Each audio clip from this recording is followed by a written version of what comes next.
আপনার পরিচয়টা দিবেন, কোন পলিটেকনিক থেকে আপনি আসছেন এখানে? জি, আমার নাম তাকবীর হাসান। আমি হবিগঞ্জ পলিটেকনিক থেকে এসেছি। হবিগঞ্জ পলিটেকনিক থেকে। আচ্ছা, এখানে আসার আগে কার মাধ্যমে আমাদের প্রতিষ্ঠানের কথা শুনেছেন? আমি কার মাধ্যমে বলতে আমি আগে অনলাইনে দেখছি, পরে আপনাদের ভিডিও দেখলাম, এরকম ভালোই মনে হলো আমার কাছে। আমি আদার্স সবার সাথে যোগাযোগ করলাম। তারপরে এখানে আসা, তারপর তো আপনার সাথে কথা হয়েছে, তারপর আপনাদেরকে যে প্রতিশ্রুতি দেওয়া হয়েছে যে যে যে কাজগুলো শেখাবো, ওই অনুযায়ী আপনার কাজগুলো শিখতে পারতেছেন?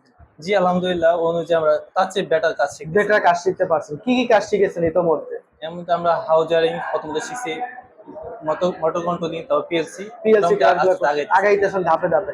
আমাদের ছাত্রদের শেখানোর ধরন, বুঝানোর খাওয়াই কি রকমের?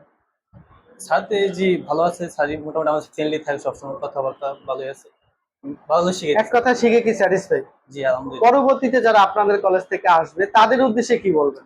তাদের উদ্দেশ্যে বলবো যে, যে ছোট ভাই আছে তারা বলবো যে এখানে আসার জন্য, যেহেতু আমরা এসে স্যাটিসফাই, ভালো কিছু পাইতেছি, তো আমি এটা সাজেস্ট করবো যে তারা এখানে আসে। আসতে পারে। আপনারা তো শুনলেন আমাদের স্টুডেন্টের কাছ থেকে তারা কাজ শিখে কতটা স্যাটিসফাই। তাই আপনারা যারা চাচ্ছেন নিজেকে একদম দক্ষ এবং ভালো একটা ট্রেনিং সেন্টার ট্রেনিং করার জন্য, তারা অবশ্যই আমাদের সাথে যোগাযোগ করুন। ধন্যবাদ।